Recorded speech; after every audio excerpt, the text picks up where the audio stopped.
یوم عاشورہ پوری دنیا میں لوگ تاجدار کربلا امام عالی مقام علی جدہ وعلیہ الصلاۃ والسلام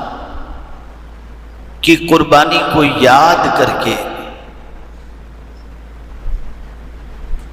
کبھی آنسوؤں کے ذریعے، کبھی حوصلوں کے ذریعے، کبھی ان کے نقش قدم پر چلنے کے عزم کے ذریعے خراج عقیدت پیش کرتے ہیں۔ آج مجھے آپ کو سمجھانا یہ ہے کہ دین کسے کہتے ہیں، اور جب آپ کو دین سمجھ میں آ جائے گا تو پھر مقصد شہادت امام حسین بھی سمجھ میں آ جائے گا۔ اتفاق سے آج کا انسان دین کے بارے میں کچھ جانتا ہی نہیں، اور امام حسین رضی اللہ المولا تبارک و تعالی عنہ کے عظیم مقصد قربانی کو انسان سمجھتا ہی نہیں۔ امام حسین رضی اللہ تعالیٰ عنہ کی نگاہوں کے اندر دین کا جامع تصور موجود تھا، اور دین اتنی عظیم چیز ہے کہ اللہ نے ہم کو سب کچھ تو دیا، لیکن جو چیز دینے میں اس نے اپنی خوشی کا اظہار کیا اور جس چیز کو ہمارے لیے پسند کیا وہ دین ہے، کہ رب فرماتا ہے رضیت لکم الاسلام دینا، تمہارے لیے میں نے اسلام کو پسند کر لیا۔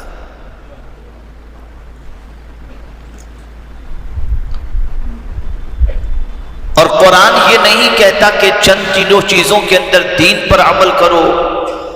اور باقی چیزوں کے اندر مرضی کے مطابق چلو، نہیں، قرآن کہتا ہے یا ایھا الذین آمنوا ادخلوا فی السلم کافہ، اے ایمان والو اسلام میں پورے داخل ہو جاؤ، ادھورے نہیں، پورے داخل ہو جاؤ۔ چلنا پھرنا کھانا پینا ساری چیزیں تمہاری اسلام کے مطابق ہوں، یہ نہیں کہ کچھ اسلام سے لو، کچھ کہیں سے لو، کچھ کہیں سے لو، کچھ کہیں سے لو، یہ کاکٹیل والی بات نہیں ہے۔ تو امام حسین رضی اللہ المولا تبارک و تعالیٰ عنہ نے کمپلیٹ دین سمجھا بھی تھا، اور اس کمپلیٹ دین پر امام حسین نے عمل کر کے بھی بتایا۔ حضور صلی اللہ علیہ وسلم سے ایک صحابی نے دریافت فرمایا مت دینو یا رسول اللہ صلی اللہ علیہ وسلم، دین کیا ہے؟ تو آقا کریم صلی اللہ علیہ وسلم نے فرمایا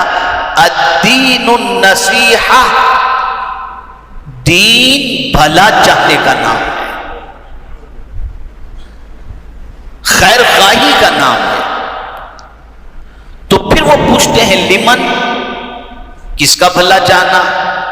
تو آقا کریم صلی اللہ علیہ وسلم نے فرمایا للہ ولرسولہ ولکتابہ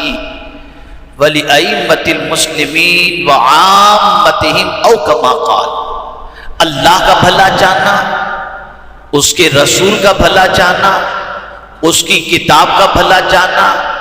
ائمہ کا بھلا چاہنا، اور عام انسانوں کا بھلا چاہنا، اس کا نام ہے دین۔ اب اللہ کے بھلا چاہنے سے مراد یہ ہے کہ اللہ سے سب سے زیادہ محبت کرو، اس کا کسی کو شریک نہ ٹھہراؤ۔ حضور صلی اللہ علیہ وسلم سے محبت اور ان کے بھلا چاہنے کا مراد ان سے محبت کرو، ان کی اطاعت کرو، اپنی جان سے زیادہ ان سے محبت کرو۔ کتاب کا بھلا چاہنا، کتاب کے بتائے ہوئے اصول پر عمل کرو اور چلو، اس کے حلال کو حلال جانو، حرام کو حرام جانو۔ ائمہ جو ہیں ان کو فالو کرو، ان کے خلاف نہ چلو۔ اور پھر فرمایا وَعَامَّتِهِمْ، اور عام انسان کا بھلا چاہنا۔ اب میں یہاں تھوڑا سا سمجھاؤں، پہلی سیڑھی ہی پر انسان پھسل جاتا ہے۔ اللہ کے بھلا چاہنے کے مقابلے کے اندر اگر اپنے بھلے چاہنے کی بات آتی ہے تو پھر معاذ اللہ آج کا مسلمان اللہ کو بھول جاتا ہے، اپنے پیچھے لگ جاتا ہے۔ اللہ چاہتا ہے کہ اس کے قانون کو فالو کیا جائے، اس کے ارشاد پر عمل کیا جائے، لیکن جب اللہ کے ارشاد اور بندے کی خواہش دونوں ٹکرا جاتی ہے تو بندہ اپنی خواہش پر عمل کرتا ہے، اللہ کے فرمان کو چھوڑ دیتا ہے۔ لیکن امام حسین نے کربلا میں بتا دیا ہے، 22,000 کے لشکریوں، میں دین کا سپاہی ہوں، تمہاری ساری طاقت مجھے اللہ عز و جل کے قانون کے خلاف چلا ہی نہیں سکتی، میں سب کچھ لٹا دوں گا لیکن اپنے رب کے فرمان پر ایک لمحہ بھی چلنا پسند نہیں کروں گا۔ اسی طرح سے حضور صلی اللہ علیہ وسلم کتاب ائمہ۔ اب آئیے عامت امام حسین کا احسان آپ کو بتاؤں۔ ہم سب کا انہوں نے بھلا چاہا، ہم سب کا انہوں نے بہتری، ہم سب کی بہتری انہوں نے چاہی، ہم سب کی زندگی نیکیوں میں گزرے وہ یہ چاہتے تھے، ہم سب کی دنیا بھی سنور جائے اور ہم سب کی آخرت بھی سنور جائے، امام حسین یہ چاہتے تھے۔ امام حسین یہ چاہتے تھے کہ میرے نانا کی امت کسی بھی طریقے سے بہکنے نہ پائے، بھٹکنے نہ پائے، اور حضور کو اپنی امت سے بے پناہ پیار تھا۔ وہ جانتے تھے کہ نانا کو اپنی امت سے کتنا پیار ہے۔ آپ ذرا سوچو تو صحیح، حضور صلی اللہ علیہ وسلم کو اپنی امت سے کتنا پیار کہ ولادت سے لے کر ظاہری طور پر پردہ فرمانے تک اپنی امت سے کبھی حضور صلی اللہ علیہ وسلم غافل نہیں ہوئے۔ پیدا ہوئے تو فرمایا رب ہب لی امتی، اور جب وصال ہوا تو فرمایا رب ہب لی امتی۔ اتنا اپنی امت سے پیار۔ جب مصیبتوں کے پہاڑ ٹوٹے تو حضور دعا کرتے تھے تو مصیبت پہنچانے والے سب کے سب ہلاک ہو جاتے، لیکن پیغمبر رحمت صلی اللہ علیہ وسلم نے اللہ کی بارگاہ میں دعا کی، اللہم اہد قومی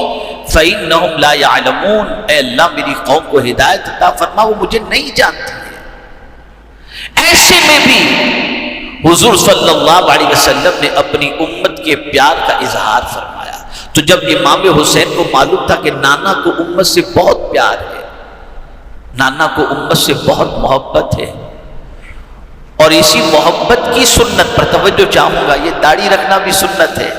عمامہ شریف پہننا بھی سنت ہے، اور مسلمان کا بھلا چاہنا یہ بھی سنت ہے، مسلمان کے لیے بھلا کرنا یہ بھی سنت ہے۔ یہ معمولی سنت نہیں، یہ بہت بڑی سنت ہے۔ داڑھی تو آپ اس وقت رکھیں گے جب چہرے پر آئے گی، مسواک اس وقت کریں گے جب آپ کے دانت آئیں گے، لیکن حضور صلی اللہ علیہ وسلم نے پیدائش سے ہی ولادت کے ساتھ ہی ایک سنت بتا دی کہ میں پیدا ہوتے ہی جو کام کیا، اگر تمہیں مجھ سے محبت ہے تو تم بھی وہی کام کرنا کہ میں پیدا ہوا تو اپنی امت کا بھلا چاہ رہا تھا، اگر تمہیں مجھ سے محبت ہے تو میری اس سنت پر بھی محبت سے عمل کرو۔ اب آپ سوچیں گے امام حسین کو ہم سے کیا محبت تھی؟ خدا کی قسم میں کہتا ہوں کوئی اس طریقے سے بھلا چاہنے والا ہم کو دنیا میں نہیں ملے گا جو امام حسین رضی اللہ تعالیٰ عنہ نے ہمارا بھلا چاہا۔ اگر وہ یزید کے ہاتھ میں ہاتھ دے دیتے تو ان کے لیے کوئی مسئلہ نہیں تھا، حضور نے تو نوجوانان جنت کا سردار ڈکلیئر ہی کر دیا تھا، بچے بھی بظاہر بچ جاتے، کوئی ٹینشن نہیں ہوتا، لیکن جانتے تھے کہ اگر میں نے یزید کی بیعت قبول کر لی تو میرے نانا جان کی امت کا کیا ہوگا؟ میرے نانا جان کی امت بھی یزید کے طریقے پر اگر چلنے لگ گئی تو میرے نانا کی امت تو تباہ ہو جائے گی۔ اس لیے کہ یزید، یاد رکھیے گا جو جملہ عرض کرنا ہوں، الناس علی دین ملوکہم، لوگ اپنے بادشاہوں کے دین پر ہوتے ہیں، جو بادشاہ کا طریقہ ہوتا ہے وہی رعایا کا طریقہ ہوتا ہے۔ اگر اوپر سے کرپشن چل رہا ہے نا تو آپ دیکھیں گے نیچے سے لے کر سب کو بانٹتے بانٹتے بانٹتے اوپر تک جاتا ہے، اور اگر اوپر والا کرپٹ نہیں ہے تو نیچے والے سب سیدھے چلتے ہیں۔ بگاڑ اوپر سے ہوتا ہے، نیچے سے نہیں ہوتا، بگاڑ اوپر سے ہوتا ہے۔ تو امام نے دیکھ لیا تھا کہ یزید شرابی ہے، امام نے دیکھ لیا تھا یزید ناچ گانے کا شوقین ہے، اور کلمہ پڑھنے والوں میں سب سے پہلے داڑھی منڈوانے والا بھی یزید۔ امام نے دیکھ لیا تھا نماز کے سلسلے میں لاپرواہ ہے یزید، حرام حلال کی تمیز نہ کرنے والا ہے یزید۔ اب امام حسین نے دیکھا کہ اگر میں اس وقت یزید کی بیعت قبول کرتا ہوں، توجہ چاہوں گا جملے پر، اگر میں یزید کی بیعت قبول کر لیتا ہوں تو میں بھی بچ جاؤں گا، میرے بچے بھی بچ جائیں گے، لیکن نانا کا دین زندہ رہنا مشکل ہو جائے گا۔ تو پھر طے کر لیا میں جاؤں تو جاؤں لیکن نانا کا دین زندہ رہے، تاکہ نانا کی امت دین پر چل کر اپنی دنیا بھی سنوار لے اور اپنی آخرت بھی سنوار لے۔ لاؤ مجھے کوئی ایسا بھلا چاہنے والا انسان، اگر کربلا میں امام حسین رضی اللہ المولا تبارک و تعالی عنہ یزید کی بیعت قبول کر لیتے تو آج جو نماز کا جذبہ ہے، آج جو روزے کا جذبہ ہے، گناہ کرنے کے باوجود انسان کے دل کے اندر گناہوں سے گھٹن محسوس ہوتی ہے، گناہوں کے سلسلے میں دل کے اندر کڑن محسوس ہوتی ہے، شراب کا اگر اللہ نہ کرے کوئی عادی ہو تو دل سے شراب کو برا بھی جانتا ہے، یہ صدقہ ہے امام حسین رضی اللہ تعالیٰ عنہ کا۔ امام حسین رضی اللہ تعالیٰ عنہ نے نبی کی شریعت پر ہم چلیں اور ہماری زندگی گناہوں میں نہ گزرے، آوارہ لوگوں کے نقش قدم پر نہ گزرے، اس کے لیے امام حسین نے جام شہادت نوش فرما لیا اور ہمیں درس دیا کہ جب ہم سے تم محبت کرتے ہو تو ہم دیکھو کس راستے پر چل رہے ہیں، جس راستے پر ہم چل رہے ہیں اگر تم بھی اسی راستے پر چلو گے تو ہم بھی جنتی تو ہیں ہی، ہمارے راستے پر چلو گے تو تم بھی جنتی بن جاؤ گے۔ یہ ہے مسئلہ۔ بھلا کوئی اپنے بچے کو قربان کر کے ہمیں جنت کا راستہ دکھائے گا؟ کون ہے آپ بتائیے؟ ایک باپ نہیں کر پاتا۔ امام نے جان دے کر شریعت ہمارے سامنے اجاگر کر دی، امام نے سب کچھ لٹا کر ہمارا بھلا چاہا کہ ہم بھٹکنے نہ پائیں، ہم لڑکھڑانے نہ پائیں، ہم غلط راستے پر چلنے نہ پائیں، ہم یزید کو فالو نہ کریں، اس کی عادتوں کو نہ اپنائیں، اس کے طریقے کو نہ اپنائیں۔ لیکن آج اگر ہم دیکھیں تو بڑی معذرت کے ساتھ عرض کرتا ہوں، میرے امام حسین کی شہادت کے مقصد کو مسلمان بھول گیا۔ جیسے ایک آوارہ بچہ، توجہ چاہوں گا، جیسے ایک آوارہ بچہ باپ کی قربانی کا لحاظ نہیں رکھتا اور باپ کی بنائی ہوئی پراپرٹی کو کھا پی کر موج مستی اور عیاشی میں ختم کر دیتا ہے، میں یہی کہوں گا کہ ویسے ہی آج مسلمانوں کا حال ہے کہ جس دین کو امام حسین نے قربانی کے بعد ہم تک پہنچایا، آج ہم ایسے لوگ ہیں کہ امام حسین کی دی ہوئی قربانی کے بعد اس اسلام سے ہمارا نام کا صرف تعلق رہ گیا ہے، باقی کوئی تعلق ہمارا اسلام سے نہیں۔ پوری زندگی کا سروے کر لو، پوری زندگی کا احتساب کر لو، بس ہمارا حال تو یہ ہے کہ امام حسین کے غم میں چند قطرے بہا دیں گے، جنت مل جائے گی، باقی ان کے نقش قدم پر چلنے کا جذبہ نہیں۔ وہ ہمارا بھلا چاہنے کے لیے قربانی دی، وہ تو بچپن ہی میں ڈکلیئر کر دیے گئے تھے کہ صرف جنتی نہیں، نوجوانان جنت کے سردار ہیں، یہ لقب تو ان کو پہلے ہی مل چکا تھا۔ شہادت کا مقصد یہ تھا تاکہ میرے نانا کی امت بھٹکنے نہ پائے، لڑکھڑانے نہ پائے، یزید کے طریقے پر چلنے نہ پائے، ان کے سامنے اسلام واضح طور پر رہے۔ اور اس لیے کہ اہل بیت سے محبت یہ میرے نانا کی امت کو تعلیم دی گئی ہے، تو جب ہم سے محبت کرتے ہیں تو پھر یزید کے نقش قدم پر نہیں نہیں، ہمارے نقش قدم پر چلیں گے۔ لیکن آج مسلمان شراب بھی پی رہا ہے، آج مسلمان جوا بھی کھیل رہا ہے، آج مسلمان عیاشی بھی کر رہا ہے، آج مسلمان خیانت بھی کر رہا ہے، اور پھر زبان سے کہتا ہے میں حسینی ہوں۔ کہاں تم اور کہاں حسینیت؟ کیا یہی حسینی کردار؟ کیا یہی حسینی پیغام ہے؟ ارے جس طریقے سے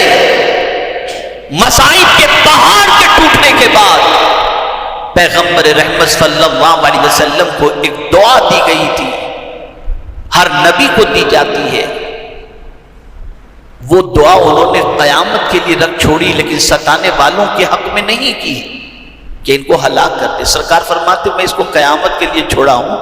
اس لیے کہ قیامت میں میری امت بہت پریشان ہوگی، میں مفہوم عرض کر رہا ہوں، بہت پریشان ہوگی، تو میں دعا قیامت میں کر دوں گا کہ اللہ میری امت پر کرم فرما دے۔ اتنا پیار اپنی امت سے۔ تو امام حسین نے بھی دیکھا کہ میرے نانا ساری تکلیفوں کو برداشت کر کے امت کی فکر کرتے ہیں، تو آپ بس تیار ہو گئے کہ میں بھی ساری مصیبتوں کو جھیل لوں گا، لیکن میرے نانا کی امت جہنم کے راستے پر چلے میں اسے گوارا نہیں کر سکتا، چاہے میرا پورا کنبہ ختم ہو جائے، شہادت کا جام نوش فرما لے۔ لیکن افسوس اس امت پر کہ امام حسین کی قربانی کا کوئی لحاظ نہیں رکھی اور نہ ان کے نقش قدم پر چلنے کا جذبہ ہے۔ اے رسول اعظم صلی اللہ علیہ وسلم کے دیوانوں، دین کا نام ہے بھلا چاہنا، اور میں سمجھتا ہوں امام حسین نے جس طریقے سے ہمارا بھلا چاہا، تاریخ کے اندر اور زندگی کے اندر خاندان میں بھی کوئی ایسا بھلا چاہنے والا مل ہی نہیں سکتا۔ احسان مانو امام حسین کا کہ آج صدقہ کرتے ہیں تو ان کے صدقے میں، اور اگر مسجدوں سے اذان کی آواز آ رہی ہے تو یہ بھی قربانی حسین کا صدقہ ہے۔ اللہ تعالی ہمیں امام حسین کے نقش قدم پر چلنے کی توفیق نصیب فرمائے، اور تاجدار کربلا کے پیغام پر ہمیں عمل کی توفیق نصیب فرمائے، اور امام حسین رضی اللہ تعالیٰ عنہ کے وفاداروں کے اندر اللہ ہم سب کو شامل فرمائے، اور یزیدی کردار سے نفرت کی توفیق نصیب فرمائے۔